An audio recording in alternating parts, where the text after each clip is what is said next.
हिंदी साहित्य कक्षा 12 के सभी विद्यार्थियों का पुनः एक बार आपके अपने इस YouTube चैनल साहित्य संगम में बहुत बहुत स्वागत है। वन शॉट क्लास हमारी चल रही थी और पूरा टाइम टेबल बना करके प्रतिदिन 8 बजे एक वीडियो आपके लिए अपलोड किया जा रहा है और पूरा हिंदी साहित्य का पाठ्यक्रम करवाया जा रहा है। यदि आपने वो डेट शीट टाइम टेबल कब कौन सा वीडियो अपलोड होगा ये अगर आपके ध्यान में नहीं है तो पहले इसके आई बटन में जो है उस वीडियो का मैं लिंक दे दूंगा, सबसे पहले वो देख लें, उसी अनुसार आप अपनी तैयारी सुनिश्चित करें। बोर्ड परीक्षा 2025 का भी टाइम टेबल जारी हो चुका है। अब आपको अपना पूरा जोर पूरी एनर्जी तैयारी में लगानी है। परीक्षा तक पूरे पाठ्यक्रम का जो है क्रमानुसार दौरान करवाया जा रहा है और ये आपके अच्छे अंक लाने में मील का पत्थर साबित होंगे। क्या क्या हम पढ़ेंगे, देखिए कवि और लेखक का परिचय हम पढ़ते हैं क्योंकि इससे भी जुड़ा हुआ प्रश्न आपकी परीक्षा में पूछा जाता है और उस कवि लेखक को समझने में ये बहुत ज़रूरी भी होता है। पाठ या कविता का सारांश हम देखेंगे, जो भी सारांश है समरी है वो देखेंगे। केंद्रीय भाव अपने को पता चलता है, व्याख्या करते हैं तो अपने को मदद मिलती है और भी प्रश्न उत्तर में मदद मिलती है। एमसीक्यूज जितने भी हैं और वन लाइनर क्वेश्चन है वो हम देखेंगे और 2 और 3 अंकों के प्रश्न उत्तर भी हम देखेंगे। पहली बार यदि आप हमारे YouTube चैनल से जुड़े हैं तो इसको सब्सक्राइब जरूर कर लीजिए और कमेंट करने में, लाइक करने में कंजूसी मत कीजिए। यदि आपको पसंद आ रहे हैं वीडियो तो आप दिल खोल करके जो है लाइक का बटन दबाएं। बेल आइकन को जरूर आप ऑन रखें ताकि नए वीडियो का नोटिफिकेशन आप तक जल्दी पहुंच जाए। आज के इस वीडियो में हम पाठ संख्या 2 पंडित चंद्रधर शर्मा गुलेरी सुमिरिनी के मन के जो लघु निबंध है 3 बालक बच गया घड़ी के पुर्जे ढेले चुन लो, इनके बारे में पढ़ेंगे। इनकी वन शॉट क्लास होने वाली है। अंतरा कविता खंड का हम रिवीजन कर चुके हैं।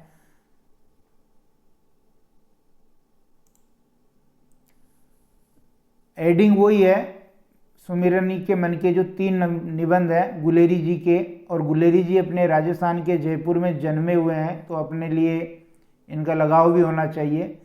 जन्म मृत्यु देखिए 1883 ईस्वी में पुरानी बस्ती जयपुर में इनका जन्म हुआ और 1922 में इनकी मृत्यु हो गई। परिचय देखेंगे। इतिहास दिवाकर की उपाधि प्राप्त बहुभाषाविद पंडित चंद्रधर शर्मा गुलेरी प्रसिद्ध कहानीकार और समालोचक थे। आप संस्कृत के पंडित थे और प्राचीन इतिहास व पुरातत्व आपके प्रिय विषय थे। उसने कहा था, नोट कर लीजिए इसको, उसने कहा था कहानी गुलेरी जी की बहुत प्रसिद्ध कहानी है जो उनका पर्यायी बन गई। सुखमय जीवन और बुद्धू का काटा गुलेरी जी की अन्य कहानियाँ, 2 और कहानियाँ हैं, सुखमय जीवन और बुद्धू का काटा। संस्कृत, पाली, प्राकृत, अपभ्रंश, ब्रज, अवधी, मराठी, गुजराती, पंजाबी, राजस्थानी, बांग्ला, फ्रेंच, अंग्रेजी, लैटिन आदि भाषाओं पर आपकी अच्छी पकड़ थी। अब देख लीजिए इसमें कौन सी भाषा छूटी, कोई भी भाषा नहीं छूटी। और आपने समालोचक मर्यादा प्रतिभा नागरी प्रचारणी पत्रिका का प्रकाशन किया। ये गुलेरी जी का परिचय था। अब पाठ परिचय देख लेते हैं। सुमिरिनी के मन के जो पाठ है उसका सारांश देखिए। सुमिरिनी के मन के नाम से 3 लघु निबंध है। बालक बच गया घड़ी के पुर्जे और ढेले चुन लो, और सब में समाज की समस्या का वर्णन है। समाज की जो भी समस्या है उसका वर्णन इन तीनों निबंधों में है। पहले में शिक्षा, बालक बच गया में पहले में शिक्षा, दूसरे में धर्म और तीसरे में अंधविश्वास जो है ये समस्या समाज में व्याप्त है और इन्हीं का जिक्र यहाँ पर पाठ में किया गया है।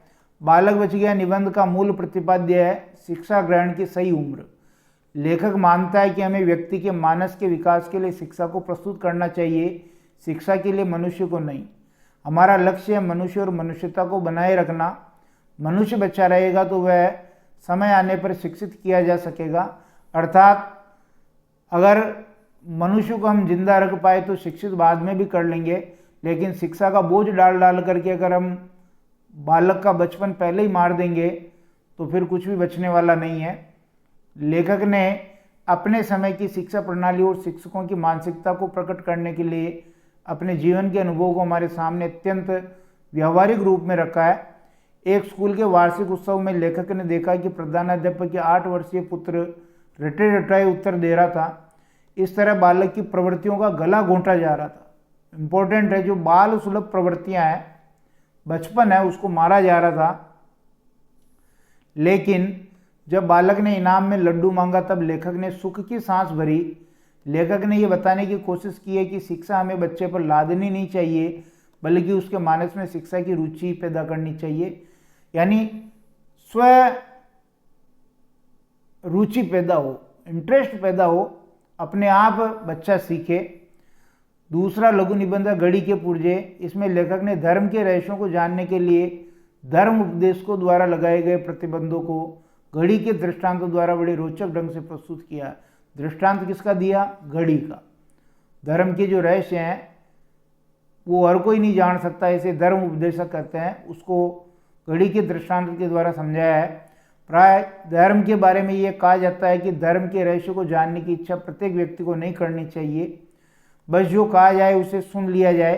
धर्म के बारे में खोज तर्क करना धर्माचार्यों का काम है, तुम्हारा नहीं। धर्म के बारे में सबको जानने का अधिकार है। तीसरा लघु निबंध है ढेले चुन लो। इसमें लोक विश्वासों में निहित अंधविश्वासी जो मान्यताएं हैं उन पर चोट की गई है। वैदिक काल में हिंदुओं द्वारा ढेले छुआकर जो पत्नी का चयन किया जाता था, पत्नी वरण की जो अंधविश्वासी मान्यता थी, उस पर लेखक ने व्यंग्य किया है। तीनों निबंध समाज की मूल समस्याओं पर विचार करने वाले हैं। इसके बाद एमसीक्यूज प्रश्न देखिए, वन लाइनर, बहुत इंपॉर्टेंट प्रश्न है, बहुत मेहनत करके ये प्रश्न निकाले हैं। अगर आपको अच्छे लगते हैं तो कमेंट में जरूर बताएं। पंडित चंद्रधर शर्मा गुलेरी की कौन सी कहानी उनका पर्याय बन चुकी है? उसने कहा था कहानी गुलेरी जी का पर्याय बन चुकी है। सुमेरिनी के मन के गद्य के किस रूप में लिखा गया पाठ है? ये लघु निबंध है, और लघु निबंध की संख्या कितनी है? 3। सुमेरिनी के मन के पाठ के लेखक कौन है? पंडित चंद्रधर शर्मा गुलेरी जी इस पाठ के लेखक हैं। बालक बच गया निबंध का मूल प्रतिपाद्य क्या है? शिक्षा ग्रहण की सही उम्र। बहुत इंपॉर्टेंट प्रश्न है ये।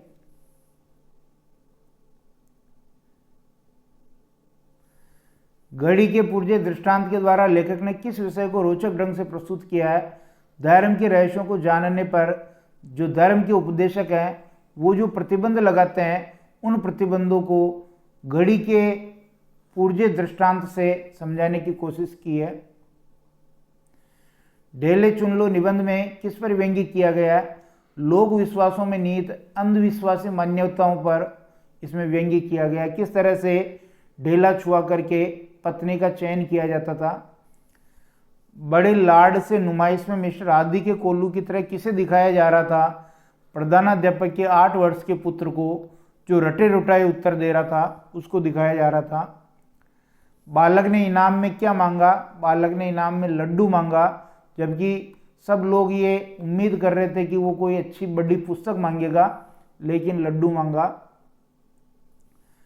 घड़ी के पुर्जे दृष्टांत के द्वारा लेखक ने किन पर व्यंग्य किया है? वेद शास्त्रज्ञों और धर्माचार्यों पर व्यंग्य किया है, जो धर्म के ठेकेदार बने बैठे हैं और धर्म को वो समझते हैं कि केवल वही जानते हैं, दूसरा उनके बारे में न जाने, ऐसे धर्माचार्यों पर व्यंग्य किया है। शेक्सपियर के किस नाटक का उल्लेख ढेले चुन लो निबंध में हुआ है? Merchant of Venice. इसका वर्णन हुआ जिसकी मुख्य पात्र थी पोर्सिया। बबुआ हरिश्चंद्र के किस नाटक का उल्लेख ढेले चुन लो निबंध में हुआ है? दुर्लभ बंधु, और इसकी मुख्य पात्र है पुरसरी। वैदिक काल में हिंदू पत्नी वरण कैसे करते थे? ढेला छुआ करके वो पत्नी वरण करते थे। बालक बच गया निबंध में धर्म के कितने लक्षण बताए गए हैं? धर्म के 10 लक्षण बताए गए हैं। लेखक को अतिथि के रूप में कहाँ बुलाया गया था? एक पाठशाला के वार्षिकोत्सव में लेखक गुलेरी जी को बुलाया गया था। 3 जो गृह्य सूत्र आए हैं इसमें उनके नाम लिखिए। आश्वलायन, गोबिल और भारद्वाज, ये 3 गृह्य सूत्र का उल्लेख निबंध में हुआ है। इतिहास दिवाकर की उपाधि निम्न में से किसे दी गई थी? तो पंडित चंद्रधर शर्मा गुलेरी जी को ये इतिहास दिवाकर की उपाधि दी गई थी। सुमेरिनी के मन के पाठ में कितने निबंध संकलित हैं? 3 निबंध संकलित हैं। बालक बच गया, घड़ी के पुर्जे और ढेले चुन लो। पंडित चंद्रधर शर्मा गुलेरी ने किस किस पत्रिका का संपादन किया? समालोचक, मर्यादा और प्रतिभा, इन पत्रिकाओं का संपादन किया। धर्म का रहस्य जानने के लिए लेखक ने किसका दृष्टांत दिया? बहुत इंपॉर्टेंट है, घड़ी के पुर्जे का दृष्टांत दिया। पंडित चंद्रधर शर्मा गुलेरी की कहानियां कौन कौन सी है? सुखमय जीवन, बुद्धू का काटा और उसने कहा था, बहुत इंपॉर्टेंट है। स्वयंवर के लिए आने वाला व्यक्ति किस प्रकार पेटी को चुनता था? अकड़बाज होता था, वो सोने की पेटी चुनता था। लोभी चांदी की पेटी चुनता था और सच्चा प्रेमी लोहे की पेटी चुनता था, जिसके अंदर उस मुख्य पात्र जो होती थी उसका चित्र होता था। और जब बालक से पूछा गया कि तू क्या करेगा, तब उसने क्या उत्तर दिया? बालक ने रटा रटाया उत्तर दिया कि मैं यावत जन्म लोक सेवा करूंगा, जब तक मैं जीवित रहूंगा संसार की सेवा करूंगा। ये 1 लाइनर MCQ थे। 2 और 3 नंबर के प्रश्न भी आपके पूछे जाते हैं। पहला प्रश्न देखिए, बालक बच गया निबंध का मूल प्रतिपाद्य क्या है? ये हमने उधर बात कर ही ली। इसका मूल प्रतिपाद्य शिक्षा ग्रहण की सही उम्र। गुलेरी जी के अनुसार हमें व्यक्ति के मानस के विकास के लिए शिक्षा को प्रस्तुत करना चाहिए। शिक्षा के लिए मनुष्य को नहीं, शिक्षा केवल रटने के लिए नहीं है, बल्कि बालक की सहज प्रवृत्तियों के विकास के लिए है। हमारा लक्ष्य है मनुष्य और मनुष्यता को बचाए रखना। मनुष्य बचा रहेगा तो वह समय आने पर शिक्षित किया जा सकेगा। बालक की स्वाभाविक प्रवृत्तियों को नष्ट होने से बचाना ही इस निबंध का मूल उद्देश्य है। बालक से कौन कौन से प्रश्न पूछे जा रहे थे? तो बालक से जितने भी प्रश्न पूछे गए थे वे सभी प्रश्न उसकी उम्र और योग्यता से ऊपर के थे। धर्म के 10 लक्षण पूछे, 9 रसों के नाम पूछे, उनके उदाहरण पूछे। पानी की 4 डिग्री के नीचे ठंड फैल जाने के बाद भी मछलियां कैसे जिंदा रहती है उसका कारण पूछा। चंद्र ग्रहण होने का वैज्ञानिक कारण क्या है? अभाव को पदार्थ क्यों माना जाता है? इंग्लैंड के राजा 8वें हेनरी की स्त्रियों के नाम और जितने भी पेशवा हुए उनका शासनकाल, ये सब प्रश्न पूछे जो उम्र की तुलना में वो ज़्यादा गंभीर थे और वो रटे रुटाए इनके उत्तर दे रहा था। घड़ी के पुर्जे दृष्टांत के द्वारा लेखक ने किस विषय को रोचक ढंग से प्रस्तुत किया है? लेखक ने धर्म का रहस्य जानने के लिए घड़ी के पुर्जे का दृष्टांत दिया है, क्योंकि जिस तरह घड़ी की संरचना जटिल होती है उसी प्रकार धर्म की संरचना समझना भी थोड़ा जटिल होता है। हर मनुष्य घड़ी को खोल तो सकता है, परंतु उसे दोबारा जोड़ना उसके लिए संभव नहीं होता है। वह प्रयास तो कर सकता है परंतु करता नहीं है। उसका मानना होता है कि वह ऐसा कर ही नहीं सकता है। ऐसे ही लोग प्राय बिना धर्म को समझे उसके जाल में उलझे रहते हैं, क्योंकि उनके लिए धर्म गुरुओं ने इसे रहस्य बनाया हुआ है।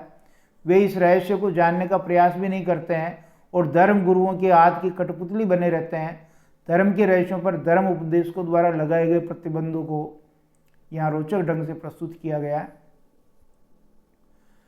ढेले चुन लो निबंध में किस पर व्यंग्य किया गया है? इस निबंध में ढेले चुनकर विवाह करने की रीति को अंधविश्वास माना गया है।